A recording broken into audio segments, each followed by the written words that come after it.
Sa kamalas na malasan pa naman ng lahat ng malas. Ikaw pa talaga nakagrupo ko? Ay, wow. Parang ikaw pa talaga yung lugi ngayon. Sabi ko naman kasi sa'yo. Sabihin mo kay ma'am na yung absent na lang yung kapartner mo. Tapos, yung isa nating kaklase na excuse kasi nasa drama club, yung kagroup ko. Total, malakas ka naman kay ma'am. Kayang-kaya mo yun. Yan tuloy. Tayo pa naging magkagrupo. Ano pa nga ba? Wala na naman tayong magagawa eh. Kakainis talaga. Oh, saan ba tayo gagawa? Sa amin? Bawal sa amin eh. Tsaka malayo. Sa inyo na lang kaya? Bawal din sa inyo? Eh, saan tayo? Uy, teka. Anong basta? Hindi pwedeng hindi ko alam. Saan nga? Mamaya pinagtitripan mo lang ako. Baka kung saan mo pa ako dalhin.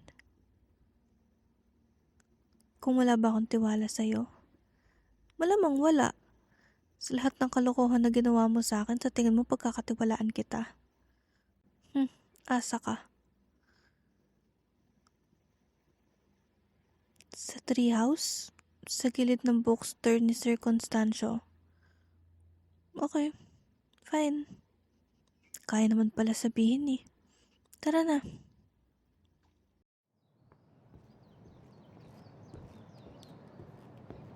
Oh, pag-usapan muna natin yung concept na gagawin. May ideas ka na ba? Malamang. Agad-agad. Ano bang gusto mo? Magmuni-muni pa tayo dito. Alam mo, alam ko na ayaw mo rin akong makasama. Kaya, bilisan na natin yung brainstorming para makauwi na tayo. Baba mo na yung gamit mo, dali, tapos maupo ka na. Uy, saan ka pupunta? Gutom ka na? Sa bahay ka na kumain. Tapusin na natin to. Di mo na kaya. Eh bakit kasi hindi ka pa kanina kumain? Dami sinasabi. O na, sige na. Sa lahat na lang talaga may sagot ka eh, no? Bilisan mo na bumili. Patilim na rin kasi.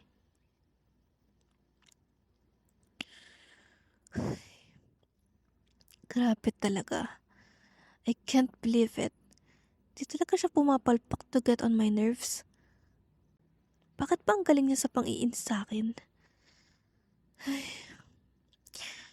Pero wala namang magagawa tong inis ko. Magsusulat na nga lang ako ng mga ideas. Since nakalabas naman yung notebook niya, dito na lang ako magsusulat. Blank page. Asan yung blank page? Teka. Bakit nakasulat yung pangalan ko rito? Aba, may drawing pa. Sira ulo talaga. Nilagyan pa ako ng sungay. Little Miss Masungit. Kapal talaga niya. Siya rin naman yung reason kung bakit ako masungit. Drawingan ko rin kaya to notebook niya. Kala mo ikaw lang ha. Kaya ko rin kumanti sa'yo, no? Baka isip bata. Akala mo hindi ako gaganti. Gaganti ako. Kung isip bata ka, ako din. Ayan. Halagyan din kita ng buntot.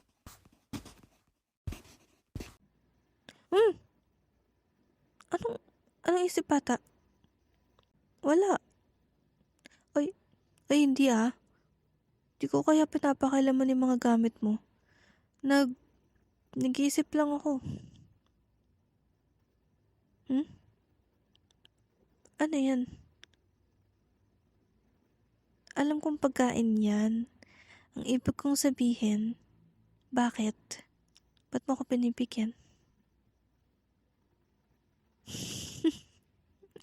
Wow! Kailan ka ba naging concerned sa akin kung magutom ako o hindi? Okay, fine. Ito na. Thank you.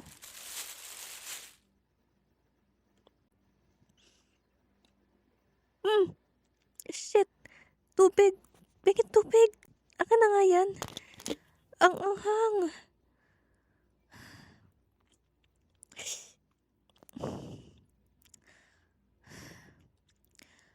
Apakasira ulo mo talaga no? Alam mo naman na hindi ako nakain ng maanghang. Tapos may sili pala to? Bobo ka ba? Ha? Paano ko naman malalaman na may sili to? Cupcake kaya yung binigay mo sa akin. Chocolate pa. Paano ko naman iisipin na may sili yun? Ay, ang bad trip ka talaga eh. Kahit kailan, ang galing-galing mo mag-inis. Alam mo, this will never work. Bahala ka na nga, aalis na ako.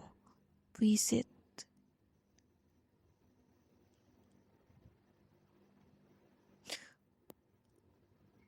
Shucks. Ang dilim. Bakit namatay yung mga ilaw?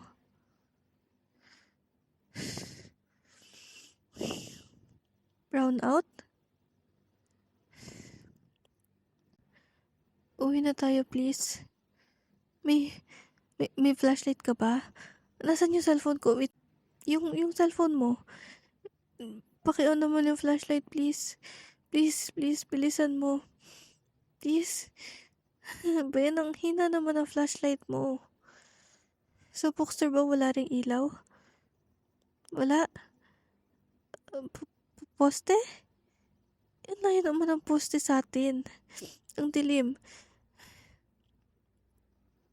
Ayoko dun. Mas madilim kaya sa baba ng treehouse. Ayokong bumaba. Shucks, anong gagawin ko? Ang dilim. Kumalma? Paano ako kakalma? Ayoko nang madilim.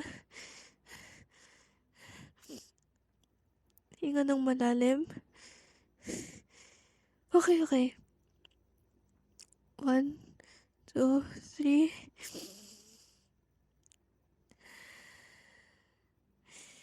Isa pa. 1, 2, 3.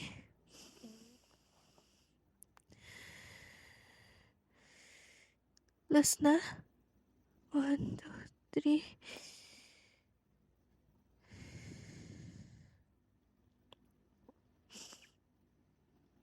Oo na.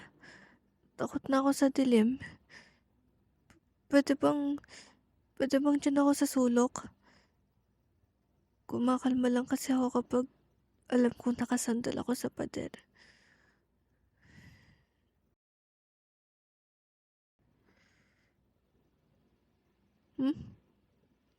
May brown na paper bag kang dala? Akin na please. This will help me a lot.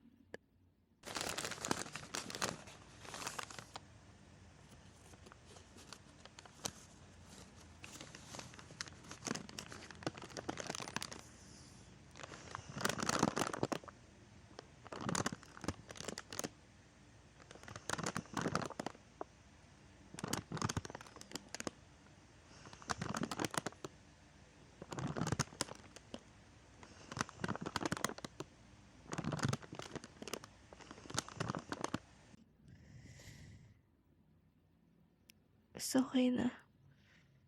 Salamat. Tubig? Thank you.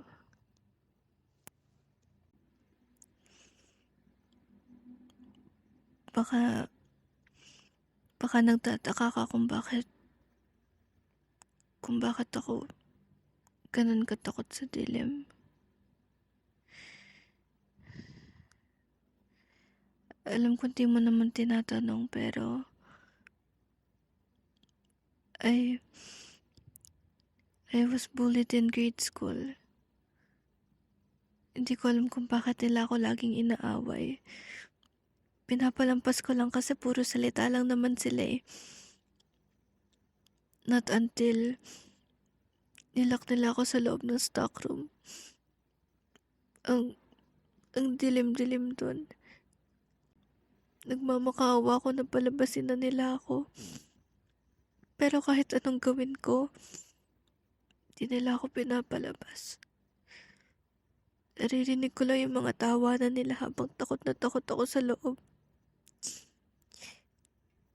Tumahimik na lang ako kasi naisip ko baka pag di na nila ako narinig, aalis na sila. Makakagawa na ako ng paraan para makahingi ng tulong at makalabas doon. Pero hindi yun nangyari. Nung nanahimik ako, binuksan nila yung pinto. Kinuha nila yung mga gamit ko. Tapos sinira nila sa harapan ko. Wala akong magawa nun kasi natatakot ako. Tapos, doon na nag-sink in lahat ng salita na sinabi nila sa akin. Na mahina ako, na hindi ako marunong lumaban, na bagay daw ako sa dilim. Kasi wala namang ibang may gustong makita sa akin eh. Sa sobrang takot ko, napaurong na lang ako hanggang mapunta ako sa dulo ng stockroom. Sa may pader. Di na sila nakalapit sa akin nun kasi dumating na yung guard ng school. Pinalabas na kami sa room. Napagsabihan sila pero di pa rin mabubura yung ginawa nila sa akin. Kasi mula nun, di na nawala sa isip ko yun. Tuwing sobrang madilim, kahit nga minsan, pagpikit ng mata ko, nakikita ko sila eh. Naririnig. Kaya, humahanap agad ako ng pader na pwede kong masandalan para hindi ako ganun matakot.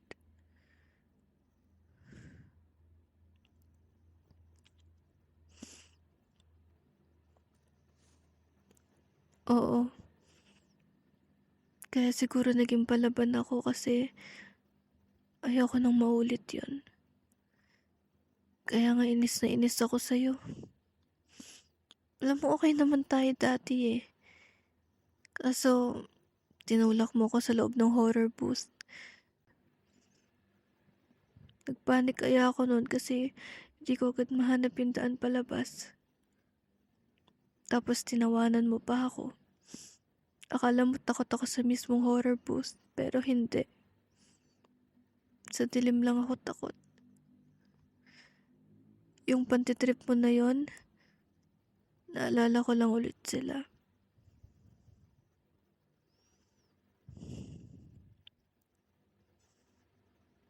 Sorry. Pero pagkatapos ito, pagtitripan mo na naman ako.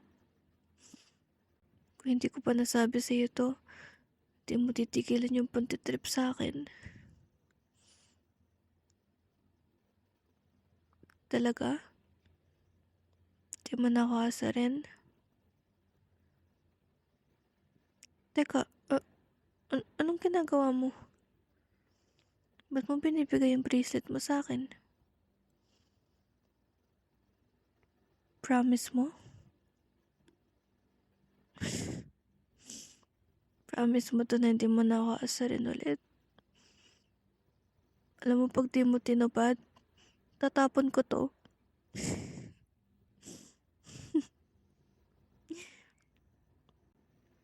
So, ibig sabihin, friends na tayo?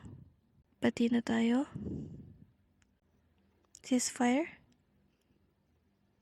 Okay.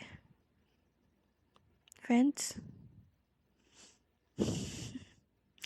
Okay, friends.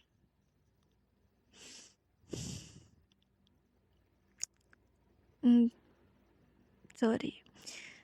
Nadamay ka pa sa drama ko. Sorry. Tara, brainstorming na tayo para matapos na yung project. Mamaya na? Sandal muna ako sa'yo? Sure ka ba?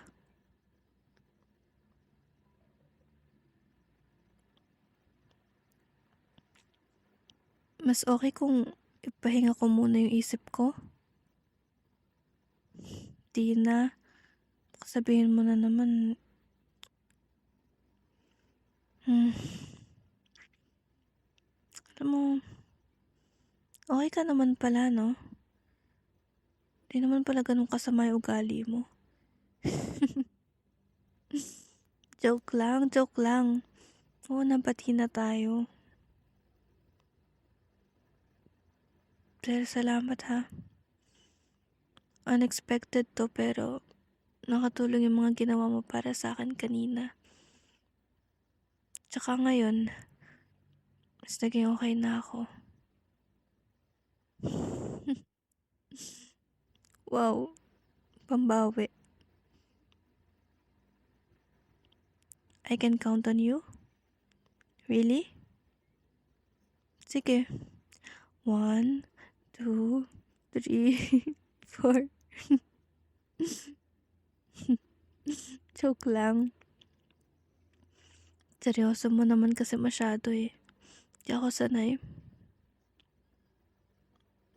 Hindi. Okay na to kaysa lagi kang galit.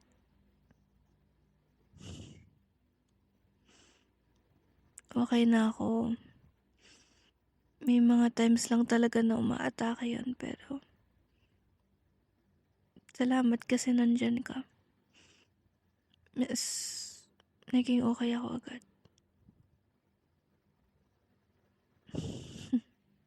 Thank you.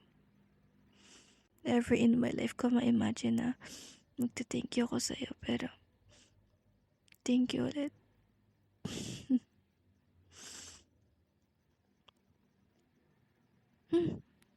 May ilaw na. Parang hinintay lang talaga na magbati tayo bago magkaroon ulit ng ilaw. Uwi na tayo? Eh, paano yung project? Sa bagay. Matagal pa naman yung deadline.